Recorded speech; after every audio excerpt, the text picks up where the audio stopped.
बिहार से है। बिहार पुलिस का कहना है कि जो रामनवमी में के दिन जो वायलेंस हुई है, ख़ास तौर पे नालंदा में, वो प्री प्लान था। उसके लिए व्हाट्सएप ग्रुप बनाए गए थे और उसमें करीब 5 लोगों की अरेस्टिंग हुई है। प्री प्लान ये वायलेंस पुलिस कह रही है, पुलिस की जांच में सामने आया है। देखिए, जब आप और हमसे बात किए थे आज से 4 दिन पहले या 5 दिन पहले, उस वक्त भी हमने आपसे कहा था और मीडिया को हमने स्टेटमेंट दिया था कि यकीनन ये प्री प्लान था। जब प्री प्लान था तो आप लोग सो क्यों रहे थे? 31 तारीख को गड़बड़ हुई, फिर पहली तारीख को गड़बड़ कैसे होती है? और दूसरी बात यह है कि आपकी सरकार की, नीतीश कुमार और राजद की जो मिली जुली की सरकार है, उनकी ये सरासर नाकामी है कि उन्होंने इस वायलेंस को, इस हिंसा को रोकने में सरासर नाकाम साबित हुए। एक जुलूस का परमिशन आप देते हैं, पुलिस के सामने मदरसे को जलाया जाता है और आपकी पुलिस तमाशाई बनी बैठी रहती है। तो यकीनन ये पूरी जिम्मेदारी नीतीश कुमार की सरकार पर आयद होती है, उनकी नाकामी की निशानी है। और जब इतना बड़ा हिंसा हुई तो उसके बाद भी अभी तक वो सरकार मुआवजा देने की बात नहीं करती, कंपनसेशन की। आप उन पुलिस वालों को सस्पेंड नहीं करते। तो ये बात है, बजाय उसके आप इफ्तार की दावत करते हैं और बैठकर मज़े ले लेकर खजूर खाते हैं। अरे भाई, ये क्या हो रहा है? आप सत्ता में आप है, कुछ तो अपनी अखलाकी ज़िम्मेदारी दिखाइए, संवैधानिक ज़िम्मेदारी दिखाइए और इसकी रोकथाम करिए। और जिन लोगों का नुकसान हुआ है उनको मुआवजा दीजिए ना आप। भाई, सेकुलरिज्म का नाम सिर्फ आपको चुनाव में क्यों आता? सेकुलरिज्म का नाम सिर्फ आपको मुख्यमंत्री और प्रधानमंत्री बनने का क्यों क्या आता? भाई, सेकुलरिज्म का अगर याद है आपको तो मुआवजा दीजिए, जिनका नुकसान हुआ उनकी मदद करिए। और जो सासाराम में हुआ उस पर बात करिए, उसमें भी घरों को लूटा गया, बात ही नहीं हो रही सरकारी तरफ से। सिर्फ इफ्तार की पार्टी में खुशियां मनाई जा रही हैं जब लोग परेशान हैं, बर्बाद हो चुके हैं। आप पुलिस की कार्रवाई से संतुष्ट हैं सर? बिहार पुलिस की कार्रवाई से अभी तक जो भी जांच वो कर रहे हैं, गिरफ्तार बिल्कुल नहीं है, क्योंकि उल्टा वहाँ पर बड़ी तादाद में मुस्लिम अक़लियत को गिरफ्तार किया जा रहा है। ये हमारे पास रिपोर्ट है। जिनको निशाना बनाया गया, जिनके घरों में घुसकर लूटा गया सासाराम में, उल्टा आप वहीं पर आप उनको निशाना बना रहे हैं। 10-10 घंटे बुलाकर बिठा लेते हैं कि बताओ ये क्या है, वो क्या है। अरे भाई, आपकी मौजूदगी में गड़बड़ हुई, आप अपना इंट्रोस्पेक्शन करिए, अपना मुहासबा करिए, देखिए। सर एक और, आप राजस्थान का दौरा कर रहे हैं, अभी राजस्थान जाने वाले में, राजस्थान में सचिन पायलट अपनी सरकार के खिलाफ अनशन कर रहे हैं, प्रोटेस्ट कर रहे हैं, कार्रवाई की मांग करते हुए। इसको आप कैसे देखते हैं? आप राजस्थान का दौरा भी करने वाले हैं। देखिए, कांग्रेस की सरकार हो या बीजेपी की सरकार हो, एक सिक्के के दो रुख हैं। दोनों ने करप्शन को बढ़ावा दिया था और इसीलिए आज आप देख रहे हैं कि एक x deputy chief minister Congress का अपने ही सरकार के खिलाफ प्रोटेस्ट करने जा रहा है। तो इससे क्या मैसेज जाता है? इससे मैसेज ये जाता है कि कांग्रेस पार्टी हो या बीजेपी हो, करप्शन पर वो सीरियस नहीं है। और कांग्रेस पार्टी में हम शुरू से कह रहे हैं कि वो बजाय राजस्थान की जनता को अच्छा गवर्नेंस दे, वो गवर्नेंस देने के बजाय ये सब चीज़ें हो रही हैं उन लोगों में, और इससे राजस्थान की जनता बेजार है इन लोगों से, कांग्रेस सरकार से। आप इस कदम को कैसे देखते हैं? आप सपोर्ट करते हैं सचिन पायलट के? मैं कौन होता हूँ उनको सपोर्ट करने वाला? वो अपने पार्टी के डिप्टी चीफ मिनिस्टर रहे हैं, वो अभी भी मुख्यमंत्री बनने का ख्वाब देख रहे हैं, वो अपने ख्वाबों को पूरा करना चाह रहे हैं, बजाय उसके कि वो राजस्थान की जनता के ख्वाबों को दोनों मिलकर पूरा करते हैं। मगर एक बात साबित हो गई कि राजस्थान में बीजेपी हो या कांग्रेस हो, एक सिक्के के दो रुख हैं और करप्शन पर सब कॉम्प्रोमाइज़ कर चुके हैं।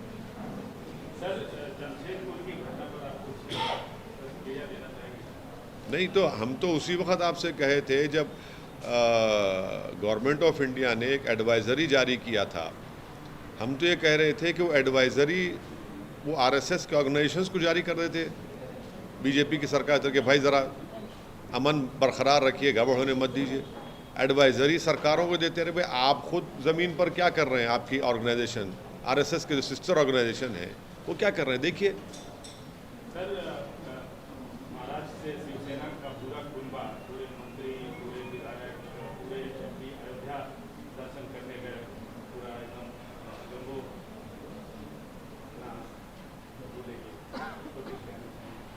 6 दिसंबर 1992 को क्या हुआ था, बस इतना ही कहूँगा और ये ज़िंदगी भर कहता रहूँगा।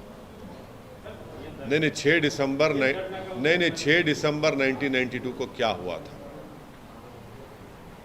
ये याद रखना पड़ेगा और हम याद रखेंगे उसको। पूरे महाराष्ट्र में 50 हेट रैलीज होते हैं मुसलमानों के खिलाफ, जिसमें ये सरकार के मिनिस्टर्स बैठकर मुसलमानों को गाली देते हैं, बकवास करते हैं, एफआईआर रजिस्टर भी करती है मगर गिरफ्तार नहीं करते हैं। जुलूस में महाराष्ट्र के जुलूस में दरगाह में जाकर बदतमीज़ी की जाती है, उस पर कोई नहीं बोलते। तो ये यही एजेंडा है उनका। एजेंडा तो यही है उनका कि इसी तरह से लेके चलो, और ये एजेंडा सिर्फ इनका नहीं है, ये सबका एजेंडा बन चुका है कि कौन सबसे बड़ा हिंदुत्व का लीडर है। वही कंपटीशन हो रहा है ना बेरोजगारी पे बात होती है, ना महंगाई पे बात होती है, ना आपके जो नौजवान परेशान हैं, किसान परेशान हैं, उस पर कोई बात ही नहीं होती। इसी पे सब बात कर रहे हैं, इसी पे सब लगे हुए हैं।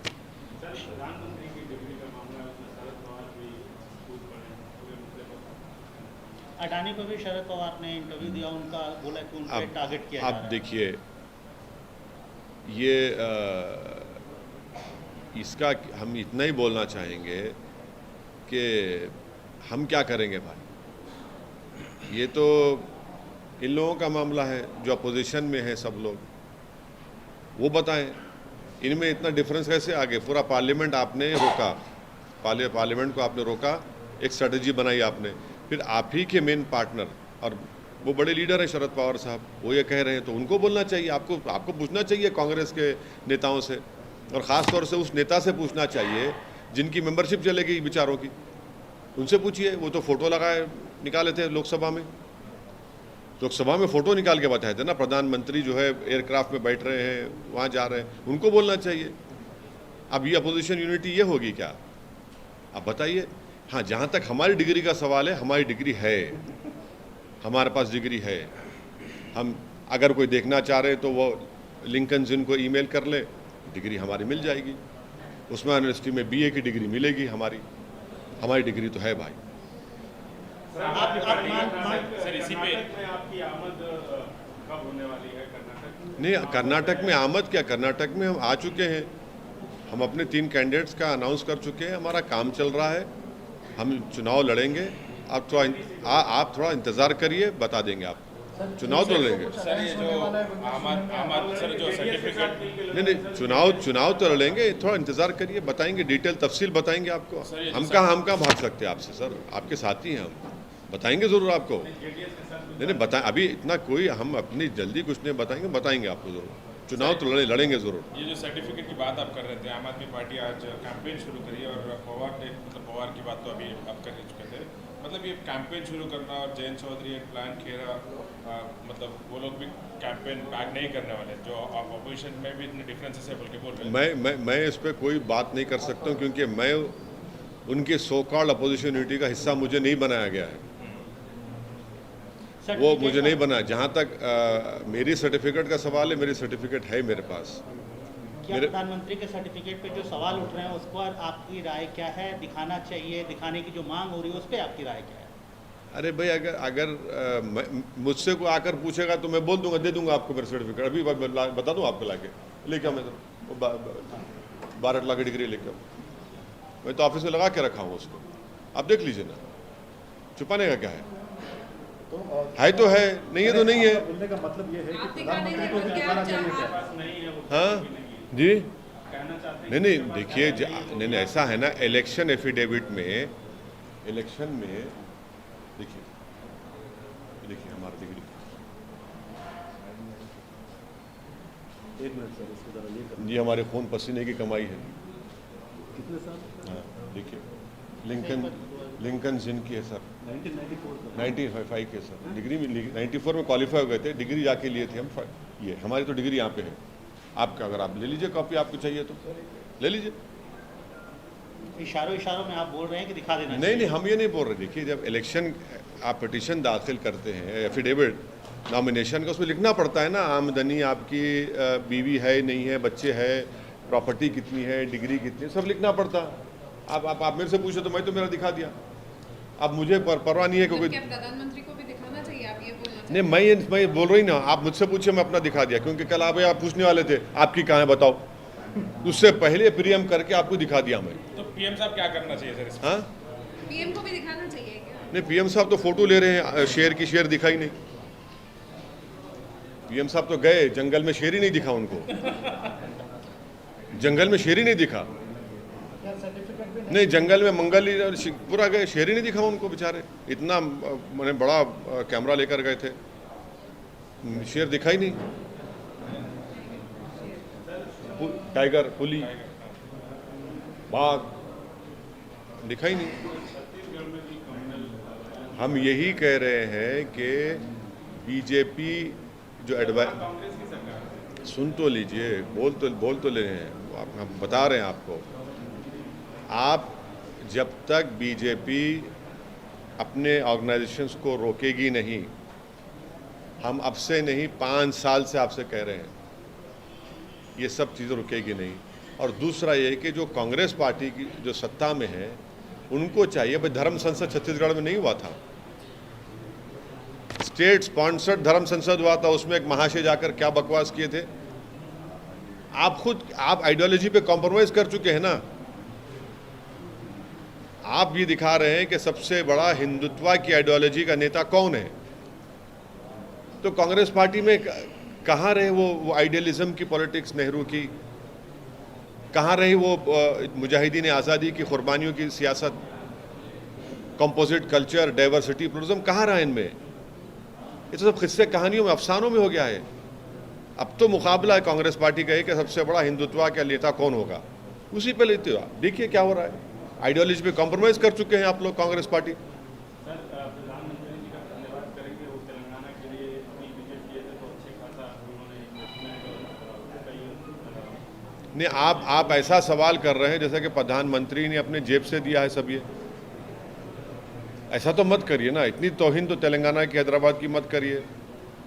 भारत का एक हिस्सा है, अटूट हिस्सा है, और सबसे ज़्यादा मोदी सरकार ने कहा कि पूरे इंडिया में सबसे ज़्यादा जीडीपी किसका है, यहाँ पर है तेलंगाना, नंबर 1 स्टेट है तेलंगाना। जब इतना आपको मिल रहा है तो आप दे रहे हैं ना, यही तो फेडरलिज्म है, यही तो फेडरलिज्म है। नहीं, धन्यवाद क्या है, आप, मेरा राइट है। अब आप कल बोलेंगे भाई साहब आप जिंदाबाद के नारे लगाइए, मेरा हिस्सा आपको और देना चाहिए ना। लेकिन सुनिए, आपने जब बाइफरकेशन का बिल बनाया गया था उसमें कितने वादे पूरे किए आपने 9 साल में, बताइए। जो कोच फैक्ट्री का मामला हुआ, नहीं हुआ। कई आपको खोलना था इंस्टीट्यूट्स, आपने खोले नहीं खोले। आपने जो बाइफरकेशन का कानून है, पार्लियामेंट बनाया गया था, हम तो खिलाफ थे बाइफरकेशन के, मगर वो लॉ बना, आप ही नहीं कर रहे हैं। अब आप बोल रहे धन्यवाद बोलिए उनको। सर, बीआरएस के राज्यसभा में नेता हैं केशव राव, उन्होंने शिकायत दर्ज की थी कि उनको एक बतौर सांसद इनवाइट किया जाना चाहिए था, हमें नहीं बुलाया गया। क्या आपकी वैसी शिकायत? नहीं, मेरे को तो व्हाट्सएप के ऊपर इन्विटेशन मिला मेरे को, पर आप गए नहीं सकते? नहीं, रमज़ान था ना अम्मा। और नहीं, और एक चीज़ क्या हुई कि उसमें पॉलिटिकल भाषण दे दिए प्रधानमंत्री। अगर मैं जाकर बैठता, आप लोग पूरा हम पे ही फोकस करते और प्रधानमंत्री जो बोल रहे हैं हम पे दिखाते। आप समझे ना, आप इतना तो ऑप्टिक्स आता है हमको भी। पीएम ने कहा कि यहाँ पे जो परिवारवाद है, नहीं, उसके चलते नहीं, काफी करप्शन हो रहा है। क्या हुआ है? परिवार के बात की वजह से करप्शन बहुत है, और जो भी स्कीम सेंट्रल गवर्नमेंट लाना चाहती है उसमें रोड़े लगाए जा रहे हैं। जी उसके पैर लगाए नहीं, जा रहे हैं। हम आप वो सब छोड़ दीजिए। जब बाइफरकेशन ऑफ स्टेट हुआ था उसमें जो तेलंगाना को देने का वादा किया गया था, आपने 9 साल में क्या किया? कई स्टेट गवर्नमेंट हम तेलंगाना की बोल रही है कि भाई कालेश्वरम को आप नेशनल प्रोजेक्ट बनाइए, आप नहीं बनाना चाहते, बनाइए ना। आप क्यों नहीं बनाना चाह रहे? हाईवेज को दुगना कर दिया। क्या? अरे भाई दुगना, देखिए दुगना कर दिया क्या? ये क्या कोई एहसान करे क्या? सबसे ज्यादा जीडीपी किसका है बताओ पूरे भारत में? बोलो, आप भी तो हिस्सा है ना, माशाल्लाह आप भी रहते हैं यहाँ पर, आप सब रहते हैं यहाँ पर। तेलंगाना का है। यही तो बात है यार। अरे दिए क्या, अरे क्या है भाई, ये क्या दिए, क्या है वो, क्या वो एहसान कर रहे हैं, सबको देना है, सबको देना है। करना चाह रहे हैं और सुनिए, आप करप्शन की बात कर रहे हैं, कर्नाटका में क्या हो रहा है, कौन कितना ले रहा है, कितना परसेंटेज रख दिया गया वहाँ पर, 40 ना। देखिए सर, यहाँ की सरकार भी तो सपोर्ट नहीं कर रही है, कोऑपरेट नहीं कर रही है सर। क्या नहीं कर रही। लैंड एक्विजिशन में, आरआरआर में, रेलवेज में, और फैक्ट्रीज जो रिसेंटली ओपन हुए रामागुंडम में, वो डाइवर्ट कर रहे हैं। हाँ जितना भी फंड्स सेंट्रल के द्वारा दिया जा रहा है, देखिए 28 से 30% जंप है जीडीपी में। कुछ तो काम कर रहे होंगे यहाँ के ब्यूरोक्रेट्स, यहाँ के पॉलिटिशियंस, यहाँ के सब लोग मिलके, यहाँ की जनता। भाई आप करिए ना, करके दिखाइए। उत्तर प्रदेश में आपकी सरकार है, दिखाइए। गुजरात में दिखाइए आप। यहाँ कुछ तो हो रहा है ना। सरकार खुद पार्लियामेंट में एक सवाल के जवाब में ये कह रही है, तो अच्छा हो रहा है तो कोई नतीजा निकल रहा है ना। अगर खराब हो रहा है तो इतना बड़ा कैसे बढ़ता है फिर। आप करिए, आप कौन रोक रहा है आपको। हम तो डिमांड कर रहे थे कि आप हमारे कॉन्स्टिट्यूंसी में एक महात्मा गांधी बस डिपो से लेके फलकनुमा तक जो एक लाइन रुकी हुई है मेट्रो की, थोड़ा पैसा दे दीजिए प्रधानमंत्री आइए, दीजिए, आके वो लगा दें फाउंडेशन स्टोन। यहाँ की सरकार देना चाहिए ना सर। नहीं, वो पैसे उनको देने का है, दीजिए ना, दीजिए, थोड़ा पैसे दीजिए। अच्छा वो दे दीजिए आप एयरपोर्ट का, वो तो सरकार कर रही है ना। नहीं, कहाँ का रिजेक्ट कर दिए। Urban development ministry Hardeep Singh Puri साहब की मिनिस्ट्री ने कहा हम नहीं करेंगे। अरे दे दीजिए ना, करिए, वो भी तो इम्पोर्टेंट है। केटीआर साहब भी बोले हम करेंगे, बोले सर। अब करेंगे भाई, उनको करना है, मगर आप क्यों नहीं करना चाह रहे। अगर जो पैसे दे रहे हैं उसको दूसरी तरफ डाइवर्ट देखो जो पैसे दे रहे तो ऐसा है ना कि ये अब्बा जी के खजाने से नहीं आ रहा है हमको। ये तेलंगाना का पैसा आपको मिल रहा है और आपको देना है। अब आप ऐसा पर दे रहे हैं। अरे भाई दे रहे हैं तो क्या पर्सनल है क्या, किसी का नहीं है, देश का पैसा है, आपको देना है। इसीलिए तो कुछ हो रहा है ना यहाँ पर। सर कुछ जो है सांसद ये कह रहे थे कि हमें न्योता नहीं मिला, अगर मिलता तो जाता। क्या ये हालात आपकी तरफ से भी है क्या? नहीं, मेरे को तो इनविटेशन मिला, मेरे को व्हाट्सएप पर मुझे भिजाया गया था और मैं उनका शुक्रिया भी अदा किया, थैंक यू बोला उनको मैं। सर जो केरल में बीजेपी लीडर चर्चेस को विजिट कर रहे हैं और प्राइम मिनिस्टर का ईस्टर पे आउटरीच, और इस पे ऑपोजिशन लीडर्स ये बोल रहे हैं कि ये पूरा फेक है, मतलब एजेंडा बना रहे हैं, और आरएसएस के माउथपीस में उन लोगों की आइडियोलॉजी क्लियरली लिख के बताया जा रहा है। तो इस पर आपका क्या कहना है सर? क्रिश्चियन ऑर्गेनाइजेशन की तरफ से मीडिया में बताया गया है कि पिछले 1 साल में बहुत ज़्यादा तादाद में क्रिश्चियंस के ऊपर हमले हुए हैं। जब कभी भी वो उनके त्यौहार में सेलिब्रेशन करते हैं तो वहाँ पर संघ परिवार के ऑर्गेनाइजेशंस घुसकर ये उन पर हमला करते हैं, डराते हैं कि तुम धर्म परिवर्तन कर रहे हो, और उसको बर्खास्त कर रहे थे। इसको रोक लगाइए ना, इसको रोक ही नहीं लगा रहे आप। कितने इंसिडेंट्स हम आप देख रहे हैं। जब कभी कोई क्रिश्चियंस का त्यौहार आता है आपके लोग घुस जाते कि तुम धर्म परिवर्तन कर रहे हो, देखो ये किताब तुमने, ये क्या है। अरे भाई छोड़िए ना उनको। और फिर आप जा रहे हैं ना, चर्चेस को जा रहे हैं, चलिए अच्छा हुआ। फिर आपने प्री मैट्रिक स्कॉलरशिप माइनॉरिटीज़ की क्यों बंद कर दी? आपने मौलाना आज़ाद फेलोशिप क्यों बंद कर दी? आपने पढ़ने के लिए है ना। ये आपकी कौन सी मोहब्बत है कि एक तरफ आप मेरे बच्चों को स्कूल से महरूम कर दे रहे हैं, मेरे बच्चों को पीएचडी डिग्री ना मिले, मगर आप बराबर जाएंगे, सब चीज़ें करेंगे। तो यही तो इनका एक किस्म से उर्दू में जो बोलते हैं ना मुनाफिकत, हिपोक्रेसी। जो आपको काम करना था एजुकेशन में, आप प्री मैट्रिक ख़त्म कर दिए, मौलाना आज़ाद फेलोशिप आप बंद कर दिए। ये क्यों कर रहे भाई आप? ये करिए ना। और जितने क्रिश्चियंस पे हमला होते हैं उसको रुकाइए, आप रुकाइए ना। ये जो रिपोर्टेड है, आप खुद रिपोर्ट करते हैं, मीडिया में आता है। सर कर्नाटक में अमूल डेयरी प्रोडक्ट्स की एंट्री पे काफ़ी पॉलिटिक्स शुरू हो गई है। आरोप ये लगाया जा रहा है कि नंदिनी ब्रांड जो कर्नाटक स्टेट की लोकल ब्रांड है उसको वीकेंड करने के लिए अमूल की एंट्री हो रही है। हालांकि केंद्र सरकार इसको डिनाई करती है, लेकिन कांग्रेस और कनाडा और नहीं नहीं, अलग-अलग आपने आरोप आरोप छोड़िए। देश के होम मिनिस्टर जनाब अमित शाह ने क्या कहा था कर्नाटका में जाकर? वो जिम्मेदार आदमी है ना, उन्होंने कहा था ये बात। आप जाकर वहां क्यों बात करते भाई? आप नंदिनी की बात करना था, आप वहां जाकर अमूल की बात करते हैं। आप ही ने किया ना बात, होम मिनिस्टर ने किया। अब आप वो नहीं, उनका नाम नहीं लेना चाहते आप लोग। आप इस पे क्या लोकल ब्रांड्स को, लोकल रीजनल ब्रांड्स को, प्रोडक्ट्स को प्रमोट करना चाहिए? देखिए, हर प्रदेश में लोगों को उनका एक अपनी रीजनल एफिनिटी होती है और आप उसको छीन नहीं सकते। प्रॉब्लम बीजेपी में क्या है कि बीजेपी देश में ही चाहती है कि एक आइडियोलॉजी, एक कल्चर, एक भाषा रहे। यही प्रॉब्लम है बीजेपी का। और एक दूध का ब्रांड। हाँ, वो सब आ गया उसमें, सब आ गया उसमें।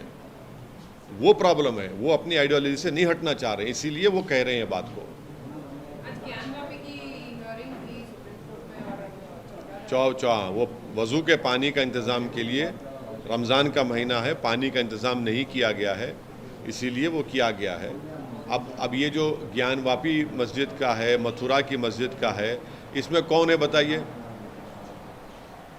अब रमज़ान की ईद आएगी तो फिर आप देखेंगे सब चले जाएंगे, मगर मस्जिद के ऊपर कौन जा रहा है भाई? केसेस कौन डाल रहा है? प्लेसेस ऑफ वर्शिप एक्ट 1991, उसको ख़त्म करने के लिए कौन कोशिश कर रहा है? मगर ये भी मोहब्बत है, पसमानदा से मोहब्बत है। रिजर्वेशन कर्नाटका में निकाल दिया आप, मगर पसमानदा से मोहब्बत है। मोहब्बत तो है ना सर। हाँ, मैं भाई, आपकी ऐसी मोहब्बत है कि हम बर्बाद हो रहे हैं। आपकी मोहब्बत ऐसी है कि आप हमको खींच रहे हैं। आप ऐसे हमारे महबूब हैं कि आप अपनी महबूबा को ही बर्बाद कर दे रहे हैं। आपकी चाहत ऐसी है कि आप बजाय हमारी मोहब्बत में मिल जाएं, तरक्की करें, मगर आप बोलते नहीं, हम जिसको चाहेंगे तो नीचे जाएगा। अब ये कर रहे हैं। रिजर्वेशन आप क्यों छीन लिए भाई कर्नाटका में? और गलत कहा होम मिनिस्टर ने। वो आंध्र प्रदेश के रिजर्वेशन की मिसाल देकर बोल रहे, अरे वो आंध्र प्रदेश का, उस आंध्र प्रदेश के रिजर्वेशन अभी भी सुप्रीम कोर्ट में पेंडिंग है, और झूठ बोलते हैं। इंटरिम रिपोर्ट के ऊपर रिजर्वेशन कैसा छीनते कर्नाटका में आप? इंटरिम रिपोर्ट, और इंटरिम रिपोर्ट कहाँ है बताइए? लिफाफे में है, बंद है, कंप्लीटली इलीगल है ये। इंटरिम रिपोर्ट पे आप छीनते हैं, तो ये मोहब्बत है आपकी भाई? कोई पढ़ाई में, रोजगार में आगे बढ़ रहा है और इंपेरिकल एविडेंस है उसके सोशल एजुकेशनल बैकवर्डनेस का, और इंटरिम रिपोर्ट पे रिजर्वेशन छीन लेते आप, और वो भी बंद लिफाफे में रिपोर्ट है वो।